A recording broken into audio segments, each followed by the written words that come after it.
नमस्कार, आप देख रहे हैं रिप्रेजेंट इंडिया न्यूज़ और मैं हूं मनीषा श्रीवास आपके साथ। नागपुर जिला रेस्टोरेंट परमिट एसोसिएशन ने महाराष्ट्र सरकार द्वारा शराब पर लगाए 10% वेट का विरोध किया व इसी विषय को लेकर नागपुर के पत्रकार क्लब में पत्र परिषद आयोजित की व उन्होंने पत्र परिषद के माध्यम से 14 जुलाई 2025 को महाराष्ट्र सरकार के खिलाफ वेट कम न करने पर तीव्र आंदोलन करने की चेतावनी भी दी। तो आइए देखते हैं हमारे रिप्रेजेंट इंडिया न्यूज़ की यह खास रिपोर्ट। नागपूर जिला रेस्टोरेंट परमिट रूम असोसिएशन सर्वांचं स्वागत करीत आहे। मी नागपूर जिल्हा परमिट रूमचा अध्यक्ष राजीव जयस्वाल आणि माझ्यासोबत सर्व बसलेले माझे पदाधिकारी आणि पत्रकार मित्रांनो, फार थोड्याच्या कालावधीत आपण इथे आलात, प्रथमच धन्यवाद आपलं। आजची पत्रकार परिषद सहसा दारूवाला पत्रकार परिषद कधी घेत नाही, परंतु आजकाल पत्रकार परिषद घेऊन रस्त्यावरती उतरायला लागला आहे। त्याचं कारण आहे की मागच्या 1.5 वर्षामध्ये शासनाने परमिट रूमला 3 गोळ्या मारलेल्या आहेत। पहिली गोळी लागली ती वॅटची। वॅट हा पहिले 5% आमच्यावरती लागला होता। तो मुळात वॅट नव्हता, तो सरचार्ज लागलेला होता। सरचार्ज मुंबई पासून ते विदर्भ असोसिएशन पूर्ण महाराष्ट्र 14 तारखेला बंद राहणार आहे। एक परमिट रूम पूर्ण बंद राहणार आहे। त्या दिवशी आम्ही संविधान चौकामध्ये सकाळी 11 वाजेपासून जमा होणार आहोत। सकाळी 11 वाजेपासून जमा होऊन तिथे आमचे निदर्शन होणार आहे। दिवसभर तिथे आमचे वर्कर, आमच्याकडचे काम करण्याचे जेवढे लोक आहे, आमचे हितचिंतक आहे जे बारमध्ये सप्लाय करतात, गृह उद्योगवाले आहेत जे आमच्या भरोशावर आहेत। मी सांगतो तुम्हाला, आज महाराष्ट्रामध्ये परमिट रूम आहे। गुढीला 15 जरी केला तर किती कर्मचाऱ्यांना आम्ही हे देतो? आता कोणी लहान हॉटेल असेल, कोणी मोठं हॉटेल असेल, एम्प्लॉयमेंट पहा आमचा किती आहे। डायरेक्ट एम्प्लॉयमेंट 15 गुढीला करा तर एवढा एम्प्लॉयमेंट आम्ही दिला। त्याच्यानंतर हॉटेलमध्ये जेवढं आम्हाला असलं तरी आम्ही व्यापारी आहोत। सगळ्यात पहिले आम्ही सरकारचे महसूल कलेक्टर आहोत। सरकारला महसूल गोळा करून देणार आहोत। 14 तारखेला आमचा बंद आहे, पूर्ण महाराष्ट्र बंद राहणार आहे। नागपूर जिल्हा पूर्ण बंद आहे, विदर्भ पूर्ण बंद आहे। प्रत्येक जिल्ह्यामध्ये, प्रत्येक जिल्ह्याच्या ठिकाणी सर्व परमिट रूम आपले निदर्शन करणार आहेत। दुपारी मोर्चा निघणार आहे। नागपूरची पोझिशन मी सांगतो, नागपूरमध्ये आम्ही संविधान चौकामध्ये सकाळी 11 वाजेपासून आंदोलन होणार आहे। विविध व्यापारी संघटन, Nag Vidarbha chamber of commerce आणि इतर जेवढ्याही संघटना आहेत त्यांनी आम्हाला समर्थन केलेलं आहे, ते तिथे येणार आहेत। त्याच्यानंतर आम्ही साधारणतः 2-2:30च्या दरम्यान मोर्चाच्या रूपाने कलेक्टर ऑफिसकडे जाणार आहोत आणि कलेक्टर साहेबांना निवेदन देणार आहोत। किती लोक सहभागी होणार आहे? त्या मोर्चामध्ये आमचे जेवढे परमिट रूम आहेत तेवढे साधारणतः नागपूर डिस्ट्रिक्टमध्ये 1100 परमिट रूम आहेत। 1100 परमिट रूम आपण सोडून देऊ, 100 त्यातले सोडून देतो, मोठ्या हॉटेलवाले येतात। 1000 परमिट रूम आणि त्याचे कर्मचारी, एकाचे एखादा परमिट रूम आहे, एकाचे 2 परमिट रूम आहे, असे कर्मचारी म्हणून कमीत कमी 2 ते 3 हजार लोक तिथे जमा होणार आहेत। 2 ते 3 हजार लोक जमा होऊन दिवसभर तिथे नारेबाजी आणि कलेक्टर साहेबांकडे मोर्चा।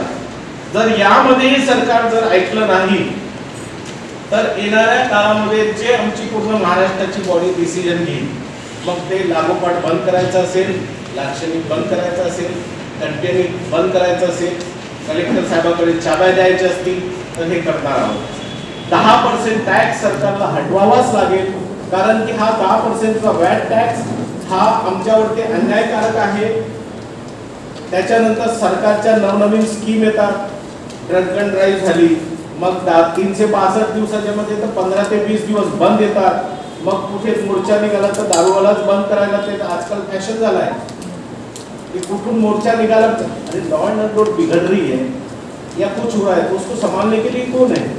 पुलिस डिपार्टमेंट है ना भाई। पूरा मार्केट खुला है और आप वहाँ पे यदि दारू मार्केट खुला है, वाइन शॉप खुली दिख रही है या परमिट रूम खुला दिख रहा है, उसको आप बंद कर देते हो।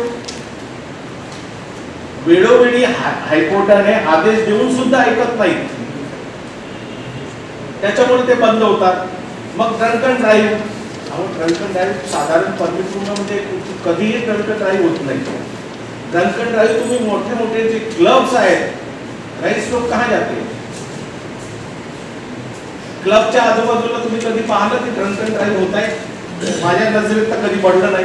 आणि शहराच्या आजूबाजूला माझ्या मते 50 क्लब आहेत आणि बाहेरचे ते ढाबे आणि बाकी नंतर ते शेतामध्ये जे उघडलेले आहेत ते वेगळेच, पण त्यांना काय दिसते परमिट रूम. म्हणजे वैध धंदा करणं आजकाल जून झालेला आहे. कधी कधी तो विचार येतो सरकारजवळ देऊन टाकायचं आणि सगळं सेटिंग वरती सगळं बिझनेस करायचं. तो भी हम पैसे में सरकार ये पैसे देने के बाद में बचत में रहेगी. काय करणार आहे? आज कुठे जा, त्रिमूर्ती चौकापासून तर तुम्ही प्रतापनगर चौकापर्यंत या 15 तिथे हे आहेत सावजी भोजनालय. रात्रीला चक्कर मारा, एकही टेबलवरती दारूची बॉटल नाही मिळाली तर सांगा. हे दिसत नाही प्रशासनाला का? वेळोवेळी ते म्हणतात तुम्ही लिस्ट द्या. अहो तुम्ही कशासाठी आहे? तुमचा खुफिया विभाग कशासाठी आहे? डीबी स्क्वॉड कशासाठी आहे? फक्त वाईन शॉप आणि परमिट रूमचे कस्टमर पकडायला. त्याच्यानंतर बजाजनगर चौकात जा, सगळे 50 होता म्हणजे फॅक्टरी, तिथे 40% वॅट आहे. 40% वैट जब तुम्हें तिथे घेत असाल तो वैट पे वैट कैसे ले सकते हैं आप? ये तो मेरे को बताइए कौन सा कि हिंदुस्तान में ही हो सकता है. आज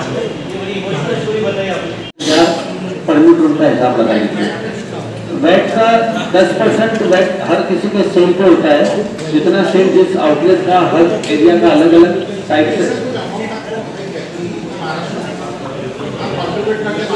डिपार्टमेंट के पास में भी नहीं. एक मिनिट थांबा. मागच्या वेळेस मंत्रालयामध्ये दादांच्या कॅबिनमध्ये आमची मीटिंग झालेली होती. त्याच्यासोबत सेक्रेटरी आणि भरपूर लोक प्रशासनाचे उपस्थित होते. त्याच्यामध्ये विचारल्यानंतर हा प्रश्नाचं उत्तर मिळालं नाही. म्हणजे वॅट डिपार्टमेंटला सुद्धा माहिती नाही की आमचे वॅटचे रजिस्ट्रेशन किती झालेले आहेत आणि किती आमच्याकडे गोळा होतो. तो हम तो भैया व्यापारी है. जैसा जो पड़ोसी राज्य है एमपी छत्तीसगढ़ वगैरह से जो दारू सप्लाई होती है इलीगल जो सप्लाई होती है, तो आपका कहना कि एक्साइज डिपार्टमेंट पुलिस की मदद से हो रही है? एक्चुअल इस पे डिपार्टमेंट का कंट्रोल चाहिए. जहाँ जहाँ भी अपने बॉर्डर्स है, जैसे आरटीओ बॉर्डर्स रहती है वैसे एक्साइज के बॉर्डर रहेंगे तो इसको कंट्रोल हो जाएगा. 101% कंट्रोल होगा. क्योंकि एमपी छत्तीसगढ़ यहाँ दारू सस्ती मिल रही है और दारू सस्ते से मिलने से ज़्यादा हमारे जो महाराष्ट्र है, गांव में जाओ, गृह उद्योग हो गया चालू. आज